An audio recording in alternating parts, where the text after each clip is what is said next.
ഇവർ രണ്ടുപേരുമാണ് അടുത്ത ഗസ്റ്റ് ആയിട്ട് പോകുന്ന ആള് അടുത്ത ബിഗ് ബോസിലെ കണ്ടസ്റ്റന്റ്. അതാ ചുമ്മാ എന്തെങ്കിലും കിട്ടാൻ വേണ്ടി പറയാനാ.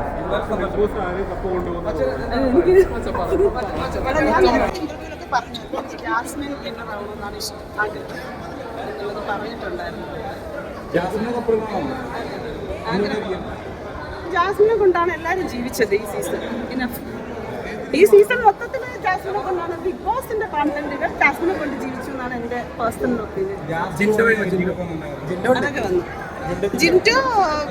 ജിൻഡോയും ജാസ്മിനും ഒക്കെയാണ് കോണ്ടന്റ് മേക്കേഴ്സ്. എന്നെ സംബന്ധിച്ചിടത്തോളം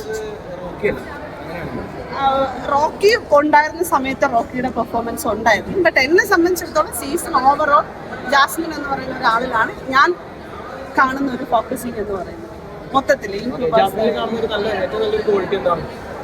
ജാസ്മിൻ ഇതിന് സർവൈവ് ചെയ്ത് വരുന്നുണ്ടല്ലോ എന്നുള്ളത് തന്നെയല്ലേ വലിയ ക്വാളിറ്റി. എല്ലാവർക്കും പറ്റത്തുള്ളൂ. ഇമാതിരത്തെ സാധനങ്ങളൊക്കെ പ്രത്യേകിച്ച് പെമ്പിള്ളേർക്ക് സർവൈവ് ചെയ്ത് വരാൻ പറ്റുമെന്നൊന്നും ഞാൻ വിശ്വസിക്കുന്നു. എസ്പെഷ്യലി ഈ പറഞ്ഞ പോലെ പുറത്ത് നിന്ന് വൈൽഡ് കാർഡ്സ് ഉള്ളിൽ പോയി അവർ പുറത്തെ വിഷയങ്ങൾ പലതും ഷെയർ ചെയ്തിട്ടും പലതും മനസ്സിലാക്കിയിട്ടും സർവൈവ് ചെയ്ത് നിൽക്കണമെന്നുള്ളത്. അല്ല, അതൊക്കെ അങ്ങനെയാണ്. പക്ഷെ എന്നാലും എല്ലാ സീസണുകളിലും വൈൽഡ് കാർഡ്സ് ഒക്കെ വരുന്ന സമയത്ത് ഒബ്വിയസ്ലി ഈ സാധനം ഉണ്ടാവും. സീസൺ 1 മുതൽ ഇപ്പം സീസൺ 1 നിൽക്കുമ്പോൾ ഷിയാസ് ഒക്കെ വന്ന സമയത്തായാലും നമ്മളെ പുറത്തുള്ള ഇമ്പാക്ട് എന്തെന്നൊക്കെ ഉള്ളത് നമ്മൾ മനസ്സിലാക്കിയിട്ടുണ്ടായിരുന്നു. എങ്ങനെയെങ്കിലും ഒക്കെ അത് വരും. 1 എന്റെ അതിനകത്ത് യാതൊരു സംശയവും വേണ്ട. ജിൻഡോനെ പറ്റിയിട്ട് പ്രത്യേകിച്ച് അഭിപ്രായങ്ങളൊന്നും എനിക്കില്ല. ഗെയിമർ എന്നുള്ള രീതിയിൽ എന്നെ സംബന്ധിച്ചിടത്തോളം ജിൻഡോയുടെ ഫേക്ക്നെസ് ഒന്നും ഞാൻ കാണുന്നില്ല. ജിൻഡോനെ തന്നെയാണ് കാണുന്നത്. പക്ഷെ അങ്ങനെ നല്ലത് എന്നുള്ള രീതിയിലല്ല. എനിക്ക് ജിൻഡോയുടെ സ്വഭാവത്തിൽ വലിയ താല്പര്യമൊന്നും ഇല്ലാത്ത ഒരാളാണ്. പക്ഷെ ജിൻഡോ അത് തന്നെയാണെന്നേ ഞാൻ പറയുള്ളൂ. അല്ലാതെ പ്രത്യേകിച്ച് ഫേക്ക് കാണിക്കുന്നൊന്നും ഞാൻ പറയും.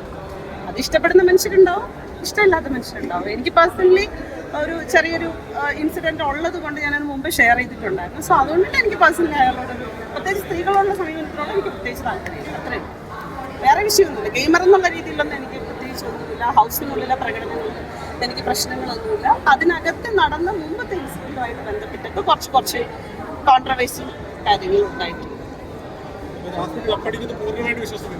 എനിക്ക് ആഗ്രഹം വിശ്വസിക്കാൻ ജനങ്ങളാണല്ലോ അതിന്റെ ഔട്ട്പുട്ട് എന്ന് പറയുന്നത്.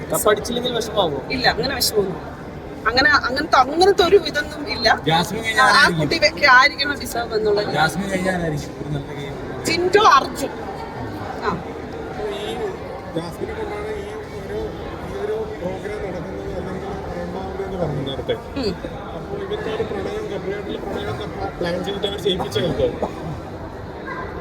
എനിക്കറിയത്തില്ല അതിനെ പറ്റിയിട്ടൊന്നും. അങ്ങനെയൊന്നും ആരും പറയില്ല കേട്ടോ.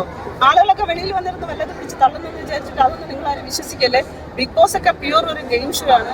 അവർ നമ്മൾ എന്ത് കോണ്ടന്റ് കൊടുക്കുമെന്ന് അങ്ങോട്ട് ചോദിക്കും. അല്ലാതെ നിങ്ങൾ ഇത് ചെയ്യുമെന്ന് പറഞ്ഞിട്ടൊന്നും അവർ അകത്തേക്ക് ഇടില്ല. കാരണം അവർക്ക് TRP വേണം. അതുകൊണ്ടിട്ട് എന്ത് കൊടുക്കും എന്നുള്ളത് അന്വേഷിക്കും അവർ.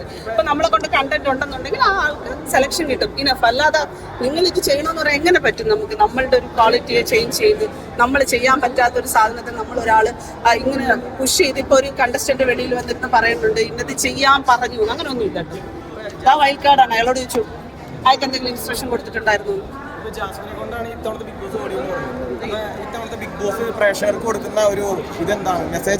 അത് നിങ്ങൾ ആ ആളുകൾ എങ്ങനെയാണോ ബിഗ് ബോസിനെ വീക്ഷിക്കുന്നത് അതിനനുസരിച്ചിരിക്കും പ്രേക്ഷകരുടെ മെസ്സേജ്.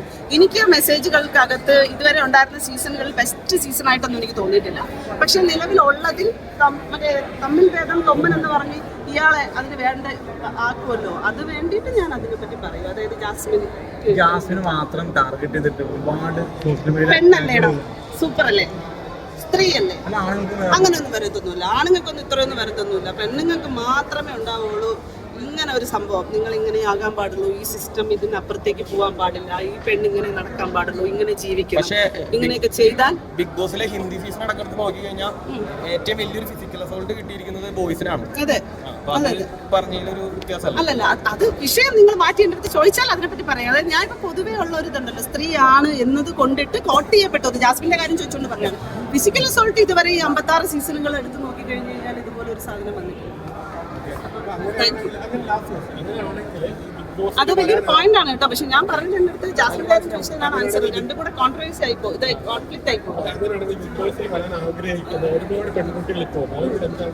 നല്ല രീതിയിലാണ് പറയുന്നത്. ആളുകൾ ഇവിടെ വന്ന് അടിക്കുന്ന മറ്റേ ബിഗ് ബോസിനുള്ളിൽ സ്ത്രീകൾ മറ്റേ മിസ്യൂസ് ചെയ്യപ്പെട്ട് പോകുന്നു എന്നുള്ള ലേബലൊക്കെ നിങ്ങൾ എല്ലാവരും കട്ട് ചെയ്താൽ ഇഷ്ടംപോലെ പെൺകുട്ടികൾ ആൺകുട്ടികൾ വളരെ ധൈര്യമായിട്ട് അന്തസ്സായിട്ട് തന്നെ ആത്മാഭിമാനത്തോടുകൂടി പോകാൻ പറ്റും. ഈ പറയുന്നത് പോലെ അങ്ങനെ പോയിട്ട് ജസ്റ്റ് ഒരു ഇതൊന്നും വെച്ചെന്ന് കിട്ടുന്ന സംഭവമൊന്നുമല്ല ഇത് ഒരുപാട് പ്രോസസ്സുകളുള്ളതാണ്. 10-13 ആളുകൾ ഇരുന്ന് ഒരുമിച്ചിരുന്ന് ഓഡിറ്റ് ചെയ്യപ്പെട്ട് 6-7 പ്രാവശ്യത്തെ ഇന്റർവ്യൂ പ്രോസസ്സ് കഴിഞ്ഞതിന് ശേഷം കിട്ടുന്ന ഒരു സംഭവമാണ്. അത് പുരുഷനോ സ്ത്രീയോ ട്രാൻസോ ആരോ ആയിക്കോട്ടെ, ഏത് ജെൻഡറിൽപ്പെട്ട ആരോ ആയിക്കോട്ടെ, അവരുടെ പൊട്ടൻഷ്യൽ അനുസരിച്ച് കിട്ടും. നിങ്ങൾക്ക് നിങ്ങളിൽ കോൺഫിഡൻസ് ഉണ്ടെന്നുണ്ടെങ്കിൽ വളരെ ആത്മാഭിമാനത്തോടുകൂടി സന്തോഷത്തോടുകൂടി ഹാപ്പി ആയിട്ട് പോകും.